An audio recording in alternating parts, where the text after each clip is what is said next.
Salut à tous, c'est Revan et aujourd'hui on se retrouve pour une nouvelle vidéo et un nouveau format sur la chaîne puisque nous allons aujourd'hui revenir sur l'histoire d'un coureur qui aura à tout jamais marqué son époque.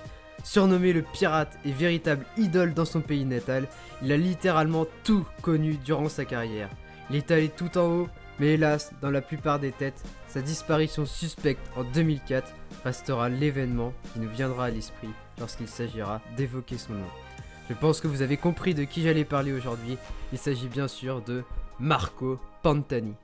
Qui va s'imposer à la rampe, c'est Pogacar.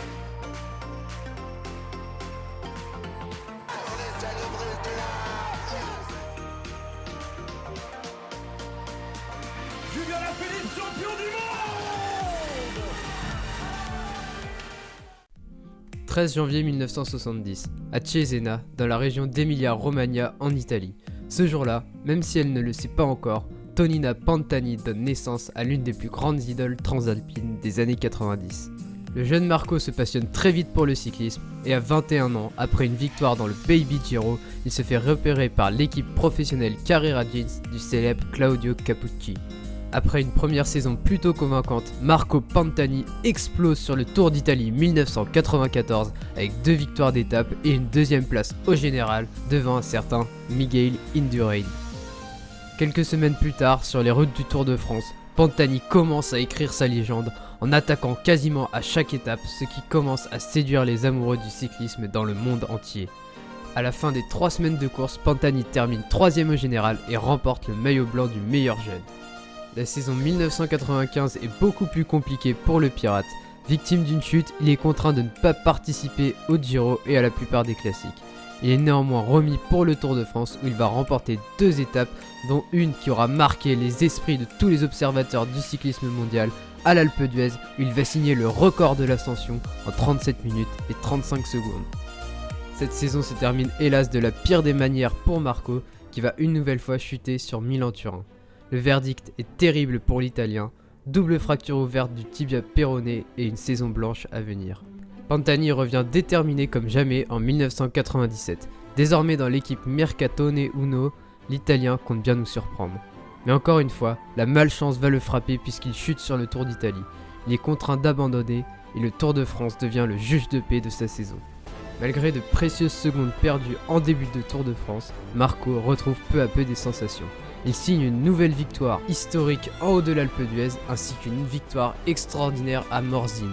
Il termine encore une fois 3ème du général. 1998 sera une saison hors du commun pour le pirate. Malgré 2 semaines en demi-teinte sur le Tour d'Italie où il semble inférieur au Suisse Zule, Pantani va alors complètement renverser la course lors de la 17ème étape. Il relègue Zule à 4 minutes 30 et s'empare du maillot rose. Néanmoins, il reste encore un coureur à distancer pour Pantani, le russe Tonkov. Le Tour d'Italie se joue sur l'avant-dernière étape où Tonkov sera victime d'une terrible défaillance à quelques kilomètres de l'arrivée qui permettra à Pantani de remporter son premier grand tour. Mais Marco en veut toujours plus et enchaîne avec le Tour de France. Le Tour de France 1998 reste l'un des tours les plus chaotiques de l'histoire. En effet, nous sommes en plein dans les années EPO et c'est à ce moment qu'éclate l'affaire Festina qui sera alors un coup terrible pour l'image du cyclisme dans le monde. Mais Pantani est tout simplement irrésistible durant cette édition. Face à un monstre comme l'allemand Jan Ullrich, le pirate va se surpasser et nous sortir une performance absolument inoubliable sur la 15ème étape. À ce moment, Pantani a 3 minutes de retard sur Ullrich. Il décide d'attaquer et ne va faire que de creuser l'écart avec l'Allemand dans des conditions dantesques pour finir par s'imposer et enfiler pour la première fois de sa vie le maillot jaune avec 9 minutes d'avance sur Ullrich. Après avoir brillamment résisté à ses adversaires sur les dernières étapes et sur le contre-la-montre, Marco Pantani remporte le Tour de France, une véritable consécration pour l'Italien qui réalise un doublé historique Giro Tour qui n'a jamais été égalé depuis. 1999 est une année terrible pour Pantani.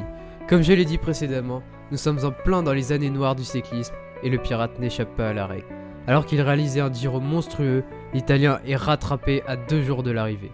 En effet, son taux d'hématocrite est supérieur à la norme, il est donc exclu du Giro et suspendu 15 jours par l'UCI. Ce test positif refera toutefois parler de lui en 2016 lorsque la Gazzetta dello Sport révélera qu'en réalité ce fameux test positif aurait été commandité par la mafia italienne. Le retour en 2000 est assez compliqué pour l'Italien qui doit se contenter d'un rôle de coéquipier pour emmener Garzelli remporter son premier Giro. Mais Pantani reste un champion et sur le Tour de France, il signe une magnifique victoire d'étape au Ventoux qui marquera les esprits et une autre quelques jours plus tard à Courchevel. Toujours offensif, Pantani à l'image du public ne supporte pas le peu de spectacle offert par ce Tour de France en raison de la domination d'Armstrong et son équipe et fidèle à ses convictions, il tente une attaque à plus de 100 km de l'arrivée dans l'une des dernières étapes de montagne. Malgré tous ses exploits, Pantani ne sera toutefois jamais en mesure de mettre en danger le nouveau patron du Tour de France, Lance Armstrong, et est même contraint d'abandonner à cause d'une maladie sur la 16e étape. En 2001, on est très proche de la fin pour le pirate, puisque consciente des affaires de dopage dans le cyclisme, la police va alors faire une fouille terrible dans les chambres des équipes engagées sur le Giro. Il trouve alors plusieurs kilos de stupéfiants et de produits dopants. Cette démonstration d'autorité de la part de la police italienne sera fatale pour Pantani. Dans la chambre du coureur, il découvre une seringue d'insuline. Le verdict était encore une fois logique mais terrible pour le pirate. Pas de Giro et une suspension de 6 mois. Il tente un dernier retour à la compétition en 2003 mais il ne retrouvera jamais son niveau d'antan. Il s'éloigne alors peu à peu de la compétition et sombre peu à peu dans la dépression. Il se met alors à consommer de la cocaïne en grande quantité et quelques mois plus tard, le 14 février 2004, Pantani est retrouvé mort dans sa chambre d'hôtel. Une chambre d'hôtel dans laquelle il s'était réfugié depuis quelques jours. Sa chambre est alors sans dessus-dessous et à côté du lit, on retrouve le coureur italien dans une mare de sang. La thèse de cette mort, suite à l'autopsie réalisée par les médecins, est celle d'une overdose de cocaïne. Néanmoins, cette thèse a suscité de nombreux débats et aujourd'hui les plus grands fantasmes entourent la mort de Pantani. En effet, de nombreux éléments nous amènent à croire que la thèse du meurtre est plus que plausible, notamment en 2014 lorsque la vidéo de l'entrée des forces de l'ordre dans la chambre de Pantani a été révélée. On y voit les policiers faire preuve d'une étonnante décontraction et le manque de professionnalisme est criant.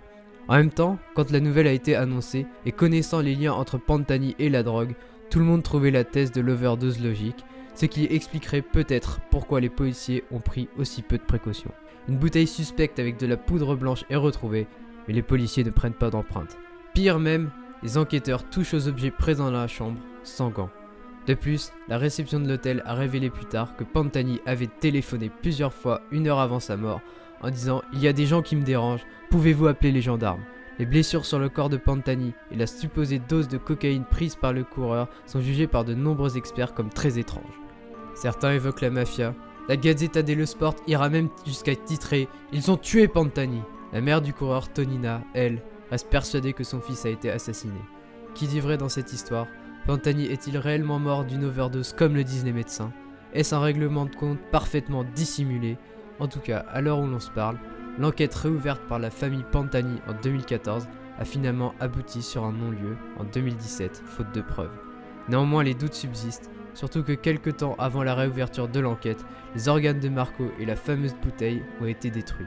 C'est pourquoi j'ai l'intime conviction que l'on ne saura jamais réellement la vérité sur la mort du pirate. J'espère que cette vidéo et que ce nouveau format vous aura plu. Je vous souhaite à tous une très bonne journée, c'était Revan, salut!